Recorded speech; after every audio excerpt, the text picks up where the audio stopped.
Good morning, my dearly beloved. Hey, today we're going to be talking about a positional bias that you have. Most everyone's heard of confirmation bias, the idea that what we think we know, we give more credence to the evidence that supports that. And the people who don't believe they have a bias have it even worse because they don't realize that they have it. Today we're going to be talking about a positional bias. Everybody has it, I have it, you have it. We're going to talk about what it is and what to do about it. So go ahead and like this video, click follow so you don't miss any of my great content to help my channel grow. Let's get started. The reason this is so important is because it helps us understand the other person. And it helps us understand how we're showing up and how to have empathy to come into the situation, to put needs first and to resolve what's going on.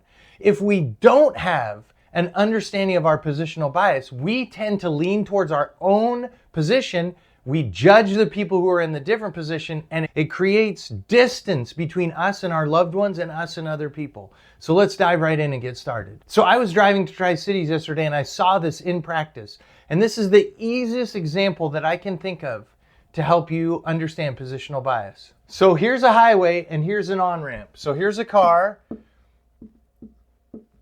And here's a car that's merging into traffic. And yes, I'm a fantastic artist. Don't worry, I'll stick with my day job. So what happens is when you're in this position, what do you expect? What do you want this other car to do? You want this car to speed up or slow down to fit into traffic. So here's another car. And logically, this person thinks, and this is you and me, every single person who's in this car says, why doesn't this person speed up or slow down and fit in between the traffic? Let me ask you, is that not how you feel? Yes, that's how you feel. That's how everybody feels. This person says this person ought to speed up or slow down. But here's the thing, my dearly beloved. When we switch places, we're going to switch places. Now I'm in the car on the on-ramp. What do you want them to do? Every time, 100% of the time, when you're in this position, you want this car to make room for you. Is that not true? Yes, that's true. This is called positional bias. Now, my dearly beloved, it's so important for you to understand how this shows up in your relationship. What's a positional bias look like? Let's take another example at work, and then we'll do a husband and wife. So at work, if you're in this position, if you're the boss, what do you want? You want the employee over here. So here's the boss, and here's the employee. If you're the boss, you want the employee to show up on time. You want them to do their work.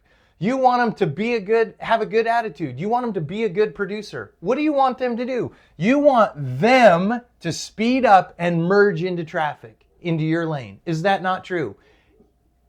Yes, that's true. Now, let's switch it around. So let's change position, shall we? What we're going to do is we're going to be the employee. We're going to be on the merge lane. Now, what do you want when you're the employee? When you're in this position, what do you want? You want the boss to make room for you. You want the people around to make room for you. So what does that look like? You want the boss to set the standard. You want the boss to go first.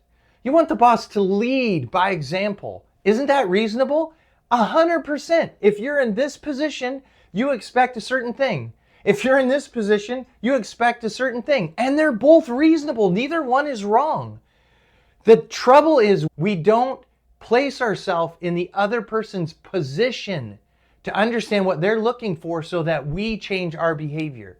Because if I'm this person and I think of this person over here, what they're expecting, what they're wanting, when I'm driving down the road and I think about this person, not just me, but I think about them, what do they want? I need to speed up a little bit, or I need to slow down a little bit and make room for them. Okay? Does that make sense? Yeah, that makes sense. If I'm this person, what do I need to do? I need to speed up or I need to slow down to fit into the traffic that's already there. And when you understand your positional bias, it gives you power to connect, to merge with these other people. So now let's talk about husbands and wives. So here's a husband. Here's a wife. Okay, so if I'm in this position, what do I want? What do I expect? What am I looking for? A husband's deepest abiding emotional need is respect. And his secondary deepest abiding emotional need is physical intimacy. Okay? So if I'm the man, I'm expecting her to merge into my lane. I expect her to understand, hey, this is what I need. Because that makes sense. Like, obviously, that's when you're driving down the road, you don't even think about the other person. You're like, they need to merge over here. Right? Okay? That's from his position. But let's say I trade positions and I move over here to the wife. What's a woman's deepest abiding emotional need? Her deepest abiding emotional need is to be loved and cherished. And her secondary need, that's the first, the secondary need is security. And what is she looking for? And it's perfectly reasonable for her to expect this. Her deepest abiding emotional need is to be loved and cherished. What's she looking for? She looks for a man who leads by example. She looks for a man does he want respect? He needs to be respectable. And she has a responsibility to reverence him, which is honor and respect, irregardless of his behavior. Never let where your spouse isn't determine where you are. Never let where anybody, your neighbor, your children, your parents, never let where they aren't determine where you are. In Romans 12:21, it says, be not overcome of evil, but overcome evil with good. So you can see this is perfectly reasonable for her to expect her husband, if it was an on-ramp, for him to speed up a little bit, for him to make a way, for him to make room. And you can see, my dearly beloved, how important it is for you to understand the position that you're in and what the other person is looking for. What do you think when you're driving down the road, and I'm driving down the road like this, and I don't slow down and I don't speed up, and there's another car right here, and there's no room for them on the highway? They can't get, this person doesn't speed up or slow down or anything, and there's like no room for them. They're like, hey, what's wrong with you? Now, technically, legally, it's this person's job right here for them to slow down or speed up to fit into traffic. It's not legally, it's not their responsibility. But isn't it nice when they do? So when you're driving down the road and you're like, man, what a jerk. Okay, what helps so much is to understand the position. Ask yourself, what's my positional bias? This will help you when you understand your positional bias. So a wife says, what does my husband want? What's he looking for? As I merge onto the road, what's he looking for? He goes first. The husband is the head. He's the leader. What he's looking for is he's looking for respect and physical affection. So if I'm aware of that, if I'm the wife and I'm aware of that and I'm like, wow, okay, this is what he needs. It gives him room. It gives him space. When you give people room to turn towards you, miracles happen. Miracles happen. So ladies, my dearly beloved sisters, it always starts with you. The 4 times it mentions the relationship between a husband and a wife, the wife always comes first. Always. What does that tell you? It's so a woman can't say, well, if my husband would behave, then I would behave. In 1 Peter 3, it says, even if your husband is a knuckle dragger. And let me tell you, ladies, every man is a knuckle dragger to some degree. Sorry, guys, I hate to rat on us, but it's true. Every single one of us is a knuckle dragger to some degree. And he calls women to respect, to reverence, which is honor and respect her husband, even if he doesn't deserve it. How can you even do that? Because you show the right amount of respect and honor for their position. It's just like a policeman. You don't have to think a policeman's a super duper good guy, but when he pulls you over, you stop. When he talks to you, you answer him with respect. Do his position. Even if he's a dirtbag, it doesn't matter. God put him in authority over you. Okay? So that helps you understand, like, what's he looking for? And ladies, if you will meet his physical needs, it opens his heart for you emotionally. Men connect physically to meet their emotional need. That's how they meet. Most women do not understand that. They're like, I wish my husband would get this. Well, maybe you should Pay attention to your positional bias, and you should be understanding. It's just a thought. Okay, so this is about reverence, which is respect and honor, and the next one's physical affection. So when you meet a man's physical needs, it draws him to you, to open him up to love and serve you, to bring out his kindness, to bring out the goodness in his heart. Okay? So now let's switch places, just like it does, because this isn't to either spouse, just like it does. So let's take his position. So I'm driving down the road and I'm trying to make room for this other person to merge. Guys, this is your position right here. This is your position. You're the head. You're the leader. She's the crown. Now, what does she need? You're in this position. What does she need? She needs to be loved and cherished. Guys, if I could just speak to you, if you will make your wife your number one account, it will totally change your life. And the order in your life is God first, yourself second, your wife third. And I always used to put this in the wrong order. But what I've come to understand is you have to take care of you. You have to have a relationship with God first. God is number one. Always, always, always, always, or you're in idolatry. And then you take care of yourself so you can love and serve her. So that you're okay even if she's not okay with you. Because if you put her before yourself, what ends up happening very often is idolatry. And you live in dependency, which is the counterfeit of love. And that doesn't help her and that doesn't help you. If you're only doing as good as she's doing you, you're in big trouble. So let's be over here. What is her deepest abiding emotional need? It's to be loved and cherished. Make her your number one account. Like you really love her. You cherish her like she is so important to you. It isn't like if she's unhappy with you, you're still okay. I'm okay. I'm a son of God. He loves me. I'm his son. If my wife's having a bad day, I just give her room to have a bad day. I'm okay. I'm secure. I didn't used to be. I lived for most of my life in dependency, the counterfeit of love. And dependency says you have to be or do a certain thing for me to be okay. And that puts pressure on her. Like it's like you're leaning on her. Knock it off. Just show up. Be the man. Okay, so loved and cherished. Like you so appreciate her. You so value her. Like how do you treat your finest gun?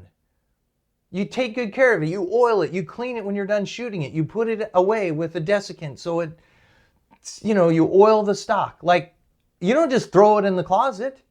That's how your wife needs treated. How does your very favoritist possession, your fishing rod, your car, your fancy car, your nice pickup, you wash it, you clean it, you take care of it. Treat your wife the same way. Actually, treat her better than that. And her secondary deepest abiding emotional need is security. She wants to know that she's yours and not one of many. Guys, if I could just give you some practical tips right here. Don't ever lust after another woman, ever. You can't control what you see. Like you look around and there's a woman in a swimsuit. You know what I do? I look at her and I say, wow, she's pretty. Next thought. I don't stare at her and oogle over. Guys, that's disrespectful to your wife. Knock it off. That's not appropriate. And please be patient with me while, suffer the word of exhortation, because that's not appropriate. That's not building the relationship that you want. And then number 2, you pursue her. Guys, you pursued her before you got married.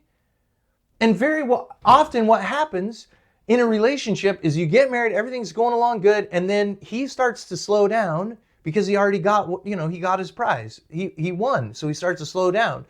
And she starts to speed up. She starts to try and control him. She starts to try and, oh no, I want you to do this. And she starts to nag him. And what happens is there's this huge division in between them. And guys, the ladies need to quit nagging you. The ladies need to respect you and to honor you and to take care of you physically. You need to step up and pursue her. If she's unhappy, don't let that stop you. You man up and you pursue her heart. You're okay no matter how she's doing because God said you're his son. Nobody owes me anything. I have nothing to fear, nothing to hide, nothing to prove. I'm his. So now I'm safe so I can reach out and help my wife. It's like a swimmer's drowning and they're out in the water. If you try and jump in there and rescue them and you're not secure, you're risking your life and theirs.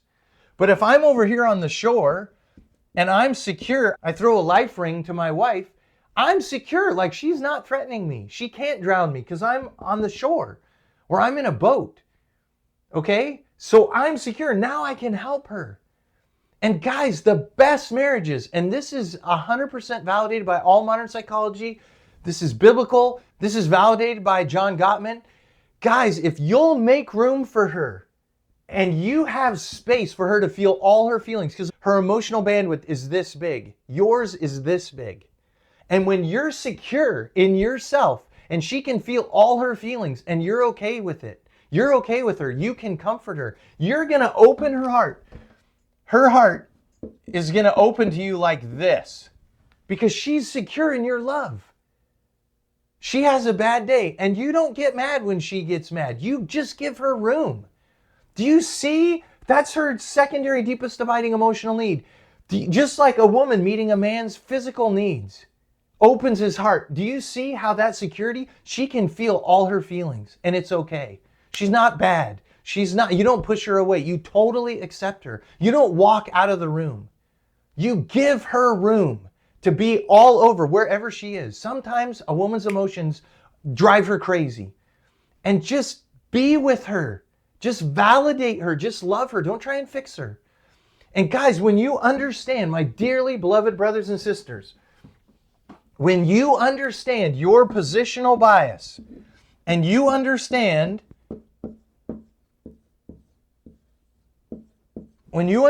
what to do when I'm this car, this is how I build a better relationship. When you understand what to do when I'm in this car, when you understand your boss, when you understand your employee, when you understand your husband, when you understand your wife, what it does is it empowers you to meet their needs.